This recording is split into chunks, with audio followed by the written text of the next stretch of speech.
지금 제가 알기로는 마담 팍의 아웃에 대해서 CNN이 팍 아웃 했는데 마담 팍의 아웃에 대해서 많이 분석을 해봐야 될 것 같아요.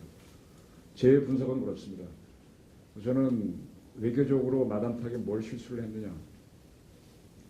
적어도 2015년까지는 친중 노선을 확실하게 걸었습니다. 이거는 전승절 갔다 온 가장 대표적이고, 그때 전승절 갔다 오는 에어포스 1에서 남북이 통일될 수 있는 기회가 왔다. 중국이 움직일 거다라 그랬는데, 그 다음 해 1월 달에 북한이 핵실험했을 때 중국은 전혀 움직이지 않았습니다. 그리고 그때 전승절을 갔다 오면서 우리가 얻어낸 게 뭐였는가 하면은 한중 간의 군사 한라인을 그해 연말에 한민구 장관하고 중국의 국방부장이 통화하면서 처음 개통을 했습니다. 이거는 노무현 정부 때 시도돼가지고 이루어지지 않다가 이명박 때도 안 돼. 계속 중국이 반대했었죠. 그래서 우리 마담 팍이 그걸 성공시켰는데 북한이 핵실험 한 날 전화 받았을 때 일주일 동안 계속 안 받았죠. 기억하실 겁니다. 그래서 나중에 이제 저녁 시간에 미스터 C가 전화 왔을 때 우리 마담 팍이 밤늦은 시간에 전화하시면 안 된다고 끊으면서 이제 한중 관계 파탄으로 갔는데, 그러면서 이제 사드를 배치하는 쪽으로 가면서 이렇게 됐습니다. 근데 제가 드리고 싶은 말씀은 뭔가 하면은 왜 우리 박 대통령이 친중 노선을 갔느냐라는 질문입니다. 이건 중대한 판단이 있어요. 제가 그때부터 상당히 의심을 하고 바라봤었고, 그 이전에 난 미국에 갔을 때 민주당 정부가 당선되면은 힐러리가 당선되면 차기 국무장관이 될 수 있다는 사람이 비보도 전제로 한 것 중에서 이런저런 얘기를 하면서 마담 팍의 노선은 반일, 비미, 친중이다. 왜 친중을 받느냐. 민주당 정부 관계자들이 이상하다고 질문을 하더라고요. 그래서 저는 한국이 생존하는 큰 것 중에 하나가 한미동맹인데 왜 박근혜 대통령이 그렇게 친중으로 가다가 핵 돌변했느냐. 이게 지금 아시아 정치를 확 동북아 정치를 돌려놨어요. 또 하나, 지금 박 대통령이 2015년도가 아주 저는 기록적인 해라고 생각되는데 위안부 문제를 타결해 줬어요. 그때까지는 아베도 안 만나려고 굉장히 애를 썼잖아요. 근데 박 대통령의 지지율이 올라간 거는 이분이 반일 성향하고 친중 성향을 갈 때 지지율이 올라갔습니다. 그게 제가 보기엔 3인방 플러스 친박들의 하나의 주문이었다고 보는데, 그리고 박 대통령 성향도 약간 그런 걸로 저는 보여요. 아버지가 만주군관학교 나왔고 일본 육사에 1년 갔다 하는 것 때문에 평생 자기는 어떤 일본과 가까우면 안 된다라는 그런 반작용이 가지 않았느냐는 의심을 좀 하는데, 그 노선으로 가서 당신 지지율은 한참 올라갔고 그걸 기반으로 어떻게 통일정치가 하려고 했는지 모르겠는데 결론적으로는 지금 실패했습니다. 그 높던 지지율이 지금 제로가 됐고 본인은 완전히 바보가 됐다. 그러면 한국이 지금 처한 외교적인 딜레마는 뭔가 하면은 친중 반일을 해야만 정책 지지도가 올라가는데, 이거는 지금 비슷한 문이 그대로 지금 따라하는 걸로 저는 보여요. 그리고 반미로 가게 되면 지지율이 올라. 이거 한국이 갖고 있는 하나의 한국 전체가 갖고 있는 딜레마입니다. 이건 어떻게 풀어질지도 잘 모르겠습니다. 이제 그렇게 해서 외교적인 문제를 풀어가면서 그 다음에 이제 제가 보기엔 미스터 오바마가 저보다 한 살 많은데 대통령은 저보다 10살 많고요. 아주머니 입장에서 젊은 남자 만나는 게 상당히 부담스러웠을 거예요. 술 마시는 사람도 아니고 골프 치는 것도 아니고. 그래서 개인적 캐릭터 문제도 있어서 미국하고 친하는데 한계가 있었다고 보는데, 그건 외교적으로 이분이 좀 못했다고 보고요. 판세를 못 봤다고 보고. 그 다음에 국내적으로는 제가 박근혜 대통령에 대해서 전승절 가신 것과 더불어 눈을 찌를 만큼 화를 냈던 게 통일준비위원회 만들었을 때였어요. 그리고 더 그전에는 내가 의심을 했던 게 드레스덴 가셔가지고 그때 그 전에 영국에 가셔가지고 일어나다가 차에서 내리다가 자기 치마를 봐서 넘어졌었죠. 그리고 몸살 되게 앓으면서 영국 여왕 만나고 독일 가가지고 드레스덴 연설할 때 통일이라고 하면서 굉장히 복잡한 연설을 하더라고요. 그 촛불 시위가 일어난 게 동독의 라이프치히인가요? 그 얘기도 하면서 통일은 해야 된다고 하면서 그게 나중에 통일 대박 이론으로 나오고 그러면서 뭐 대화를 하겠다는 소리를 하길래 저는 그때 방송하다가 이게 좀 정리가 안 돼갖고 이거 뭔지 모르겠다. 햇볕과 보수를 동시에 간다고 하니까 이거 말이 안 된다. 얼음과 불을 동시에 들어오고 뭐 어떻게 하겠다는 거냐. 나와야 되는데. 근데 결론은 지금 우리 박 대통령의 외교 노선에 있어서 착각을 하고 있었던 게 친미 노선하고 친중 노선을 같이 가면은 국익이 극대화된다. 그러니까 뭐라 그럴까요? 뭐 경제적으로는 친중, 안보적으로는 친미를 가는 게 좋다라는 건데 둘이 끝까지 갈 수 있는 거는 제한되어 있는데 그걸 같이 갈 수 있다는 착각을 했고 거기에서 지지율을 끌어올렸던 게 있고요. 그다음에 국내 정치는 차치하고 대북 문제에 있어서 이분이 북한하고 대화. 저는 남대준 원장이 처음에 그 북한에 문제 됐을 때 바로 그 대통령 취임하기 직전에 핵실험했을 때 개성공단 폐쇄했잖아요. 그 다시 열어줬던 게 박근혜 마상파 아니었나요? 그 다음에 북한이 2015년도에 핵실험하니까 그때서 핵 뽑았잖아요. 그러면 3년을 허비한 거예요. 이번에 판단 미스가. 북한을 바라봐. 제가 보니까 2015년도에 점성전 갔다 오면서 큰 실수를 하고 나서 한라인 통화가 안 되니까 사드 배치로 가서 그때서야 판단 제대로 했고, 그다음에 일본하고 계속 그러다가 위안부 문제에 그때서야 타결을 지어줬어요. 그다음에 북한 문제에 대해서 계속 친북이라 그럴까 가다가 북한 핵실험하니까 개성공단 철수하면서 비로소 이제 보수로 왔다 그랬는데 그때부터 지지율이 급락하게 되는 거죠. 그러면 이런 상태에서 지지율을 올려갖고 문제를 풀려고 했다라고 하는데 결론적으로 안 됐고 그게 과연 되겠느냐라는 게 저는 의문점인데 결론적으로 안 됐습니다. 그래서 이런 식으로 만약에 문도 이런 생각을 하고 있다면은 안 될 거고 그렇게 박근혜니까 턴을 했지 저 사람은 턴을 하겠나 난 못할 거라고 봅니다. 이거 하나의 관점이고요. 아까도 이제 잠깐 앞에 선생님들이 얘기해 주셨는데 저는 대한민국이 제국이었던 시절이 있다고 봅니다. 요즘 제가 혼자 삼국사기 고구려 범기를 이리저리 분석하고 있는데 장수왕 때, 광개토를 이은 장수왕 때 보니까 그때 제국이더만요. 그때는 보니까 북이라고 하는 북중국을 통일한 굉장히 강성한 나라인데 거기랑 쌈질을 할 단계까지 가더만요. 그래서 북이랑 같이 북연이라고 하는 나라를 멸망시켜서 북연 임금을 죽여버리더라고요. 근데 그 북연 왕이 마누라가 전처가 있는데 후처의 아들을 태자로 임명하니까 전처의 아들하고 전처가 북위로 도망갔어요. 거기서 살다가 어찌저찌 해서 그 손녀가 되는 사람이 북위에 나중에 황후가 되더라고요. 이게 풍태호라고 하는 여자인데 그 여자가 딱 자기 아들이 5살 때 임금이 되니까 권력을 잡고는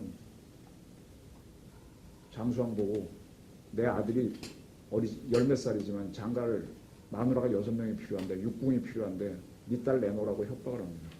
근데 장수왕이 거기서 그게 유명한 역사에서 본 납비, 왕비를 박치라는 납비 사건인데 10년간 외교싸움 하더만요. 처음엔 내 동생 딸 보내줄게 하다가 내 딸 죽었다, 내 동생 딸 죽었다, 뭐 어쩌고저쩌고 하다 10년 만에 중국에서 이제 문제가 풀리는데 그 아들이 죽고 하면서 끝나는데 장수왕이 양보하더라고요. 그럼 웬거나 장수왕이 해양 거점인 산동성하고 통할 수 있는 해양 거점인 백제의 관미성을 빼앗아서 해상 물류를 장악하고 요동을 장악해서 돈이 있고 힘이 있고 하니까 버텼던 것 같아요. 그래서 그때는 이제 스스로 제국을 하고 했었는데 그때 고구려가 보니까 제국이어서 3개의 수도를 운영한 삼경제도를 운영하고 그 다음에 고려까지도 저는 황제 국가였다고 저는 봅니다. 근데 이게 몽골한테 깨지고 나서부터 그 이전에 고려의 수도는 개경입니다. 그리고 삼경이 있어서 지금 서울은 남경이었고 신라의 수도는 동경이었어요. 근데 따당 몽골한테 깨지고 난 다음부터는 개경이 개성으로 바뀝니다. 지금 우리는 개성이라고 부르죠.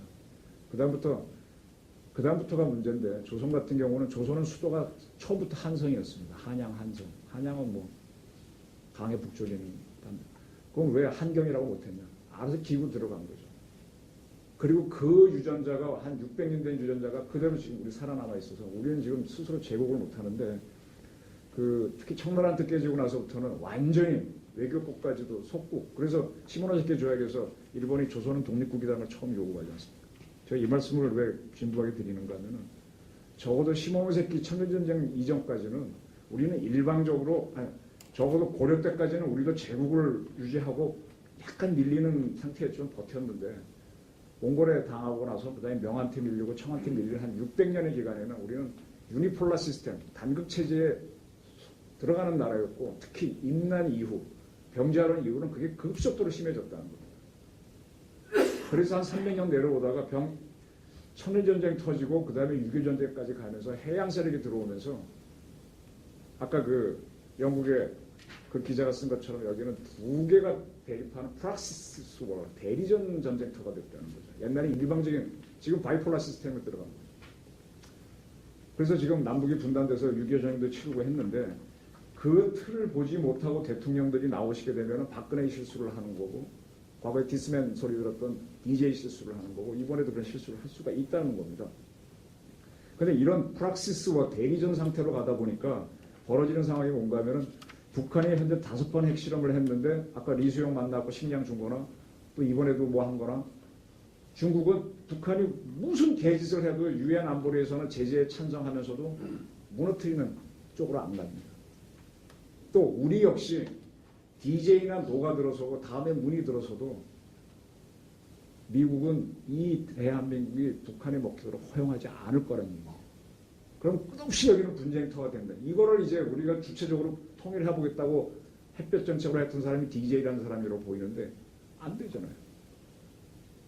프락시스가 워낙, 그럼 우리 스스로가 굉장히 강해져서 해야 되는데 그렇게 한 사례가 몇 군데 있었죠. 일본 같은 경우에도 뭐 있었던 걸로 보이고, 우리 스스로 통일을 해내야 되는데 그게 안 되는 상황입니다. 그래서 이걸 어떻게 포용해야 되냐. 어쨌든 영원히 북한을 포용하는 중국, 영원히 DJ, 노, 문 누가 들어서 무조건 포용하려고 하는, 남북 정상회담을 2번 해도 북한이 우리를 인정해줬던 미국 정부, 이런 겁니다. 그래서 거기서 뭐 어떻게 꾀를 막 부려봤던 게 저는 박근혜고 뭐 이러면 다 안 되는 것 같아요. 근데 자, 그런 상태에서 박근혜 정부가 추진했던 대북 정책 중에 하나가 뻥인데, 통일 대박론을 이야기했어요. 통일 대박론은 단계로 가야 되는데 통일이 뭐 금방 되겠습니까? 첫 번째로 나왔던 게 레짐 체인지였던 것 같아요. 김정은을 아웃시키고, 근데 그거를 김정은이 귀신처럼 알아채고, 김정은이도 이 사람 자기 할아버지랑 찍은 사진 한 장도 없습니다. 김정남이도 없어요. 정철이도 없어요. 제가 취재한 바로는 왜 스위스 베른에 보냈고 김정남도 스위스 다른 곳에 보냈는데 왜 보냈느냐? 아버지한테 들킬까 봐.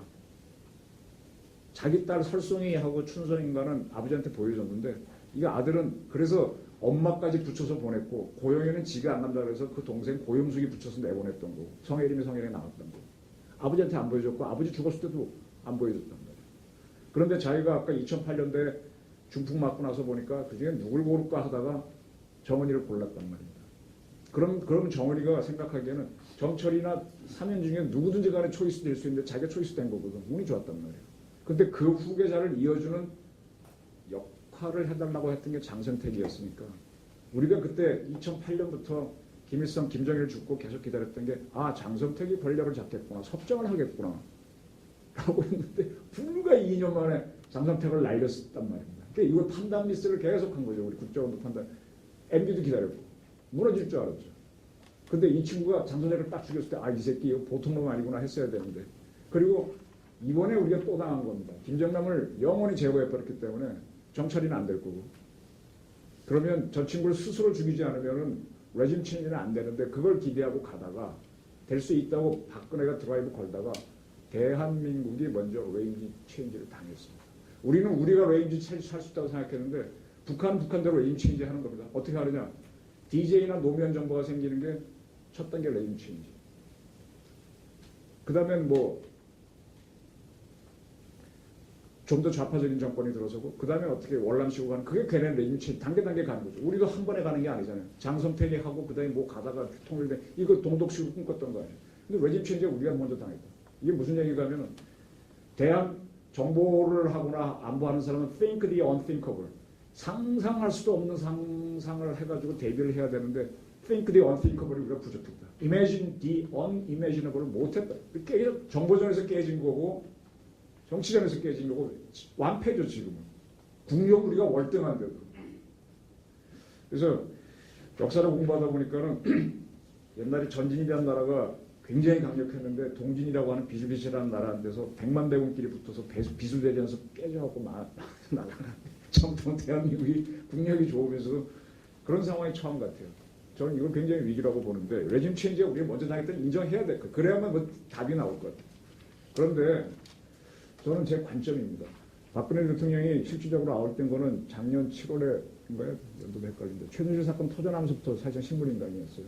탄핵이 된 거는 지난번 국회에서 한 거고 이번에 파면은 두 달 후에 한 건데.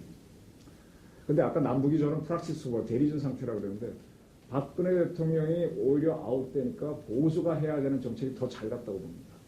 가장 대표적인 게 사드 배치.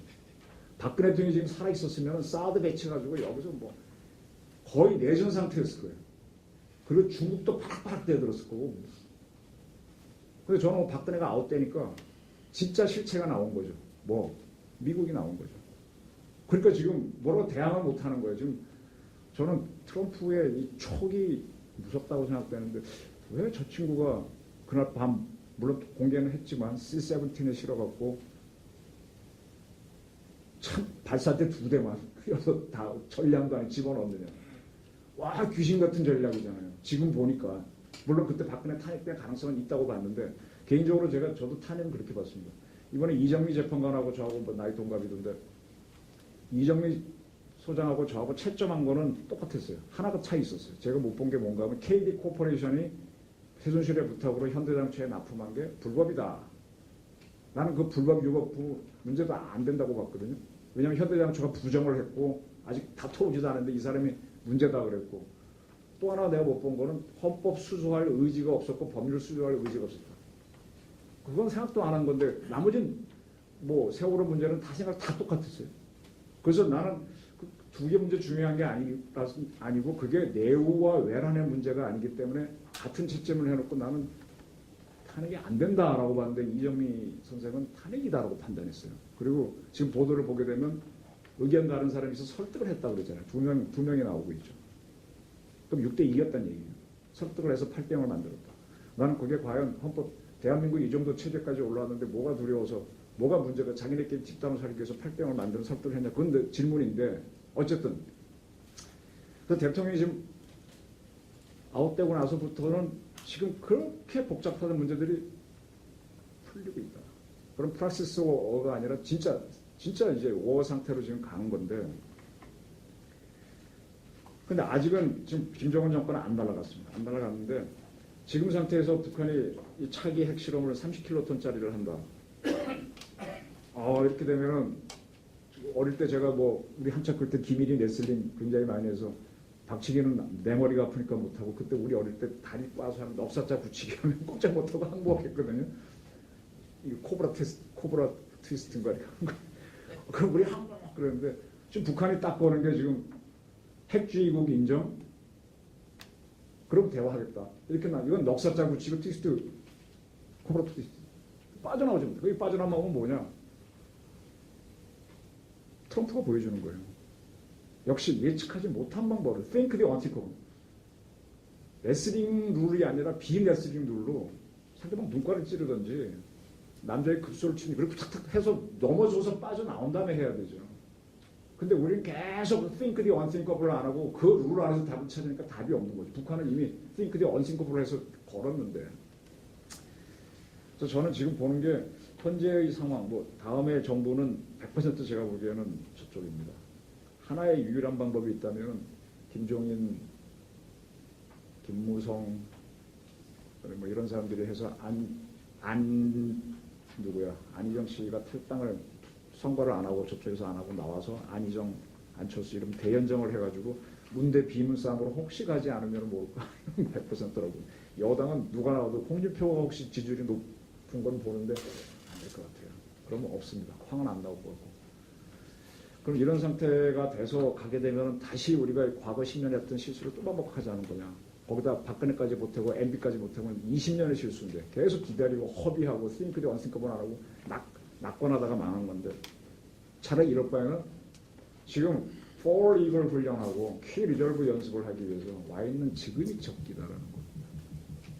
근데 과연 4월 달에 우선 틸러슨이 들어가서 중국하고 만나서 뭔 얘기를 할지 거기서 양해가 되면은 프리엠프티브 스트라이크 할 수도 있겠죠. 근데 그것이 합의가 안 되면 영원히 북한을 옹호하는 중국 때문에 여기는 다시 혼돈의 상태로 떨어질 겁니다. 그럼 4월 달에 플로리다에서 palm비치에서 시진핑하고 붙었을 때 시진핑이 그 친구들 북한 얘기 보면 투이 불파. 미중 관계는 절대 실전으로 안 가고 모든 게 말싸움이니까 다 싸우라 이거예요. 그걸 똑같이 하는 게 이제 북한이잖아요. 미국이 못 때린다는 선에서는 말싸움은 절대 질 리가 없잖아요. 그렇게 하는 건데 시진핑도 그렇게 하지 않겠나. 그러면 과연 거기서 트럼프가 어떻게 압박을 해서 북한을 프리엠프티브 스트라이크 할 수 있겠나. 저는 하기를 굉장히 바라는데 안 될 가능성도 50% 이상이라고 봐야 될 것 같아요. 근데 그게 만약 되는 상황이 온다면 역사는 확 바뀔 수가 있겠죠. 굉장히 아까 말한 대로 손 선생님이 한 대로 기회는 위기가 되는 거죠. 근데 이렇게 깨지 않고는 아까 제가 코브라 트위스트 걸렸거나 너사자 붙이게 했을 때 눈깔 찌르거나 급수 치는 거 외에는 방법이 있겠냐 이거예요. 생크리 원스컵을 하지 않고. 이거 할 수 있는 세력이 누구냐. 트럼프와 더불어 한국 군부밖에 없다. 이거는 지금 많은 보수 세력이 대통령 대행, 대통령 보고 계엄령 선포해달라 뭐 이런 얘기 했는데 아무도 안 믿기잖아요. 근데 한국의 위기 극복하는 방안을 보게 되면 과거에 5.16도 있었고 12.12도 있었습니다. 저는 가끔 얘기했대. 뭐 쿠데타는 안 된다는데 아니 역사 자체가 연혁인데 이을 연자도 있지만 혁도 하나의 역사인데 왜 이건 다 부정하고 오냐. 쿠데타는 모르고 쿠데타의 혁이 역사인데. 근데 그 두 개의 방법이 아니면 있겠느냐. 아니면 그냥 미국이 차기 정권을 용인하는 선에 차기 정권은 제가 한 3년 정도 개헌 문제 때문에 이것도 굉장히 취약한 정권이 될 거고 뭐 좌파가 되는 우파는 약한 정권인데 그럼 북한은 더 좋은 거예요. 여기서 좌파 정권이 집권하는 것보다 좌파 정권하고 우파가 계속 싸워서 터모일하고 뭉개 돼서 2만 불로 떨어지고 하는 게 더 좋은 거예요. 그래서 이런 상황이라서 저는 지금은 디시전을 할 때지 액션을 할 때지 그 군사학에서 많이 얘기하는 우다고리 있지 않습니까? 오브저베이션 하다가 오리엔테이션 하다가 디시전 하다가 액션하는 타이밍에 가까워 있는 건데 아직도 우리 합참의장 돌리고 있느냐. 여기 전직 장군님들 미국 분들 계신데 돌리고 있느냐. 계속 책임져라. 정치하기로해서 책임져. 퍽패싱을 언제까지 할 거냐. 이거 했기 때문에 지금 상황이 경제하는 이후에 주석파 주전파 다툼하고 뭐가 다르냐 이거예요. 그래서 전쟁을 결심할 수 있느냐 이 문제를 해결하지 못하면 우리는 조선 또는 몽골 이후에 패한 고려에 아무 비난할 자격이 없는 상황으로 가고 있다고 저는 봅니다. 그래서 전쟁 문제를 배제하고 논의를 하는 게 한계가 있다는 말씀을 드리면서 그리고 이거는 하나 분명히 놓치지 말아야 되는데 남주홍 교수가 가끔 그런 얘기를 해요. 아까도 제가 우리가 급변당한 게 아니라 북한이 당했다고 그분이 먼저 얘기하신 건데 우리가 급변이면 북한도 급변입니다. 남북한은 운명 공동체예요. 사실 최근까지는 북한이 급변 상황이었어요. 김장남 휘청 죽였을 때 거의 세계가 몰았을 때 근데 왜 이렇게 박근혜 아웃될 줄 몰랐죠. 오히려 상황이 좋다고 봤는데 아웃돼 버렸잖아요. 근데 북한도 지금 흔들리기 때문에 여기서는 누가 더 맷집 싸움인데 그거를 할 때가 되지 않았느냐. 우리는 지금 우리 스스로 6.25 전쟁도 당한 상태에서 미군을 외세를 끌어들여서 간신히 막았고 임진왜란도 명을 끌어서 간신히 막았고 우리 스스로 주체적으로 싸운 거는 몽고하고 싸울 때 거란하고 싸울 때 그다음에 고구려가 수나라 당나라 하고 싸울 때 주체 그거 지금 한 거의 7, 800년 잊어먹고 있는데 이거 되찾지 않은 전쟁 결정권이 없으면 북한에 먹히는까지 각오하고 가야 되지 않겠냐. 이게 솔직한 현실이라고 생각합니다. 이상입니다.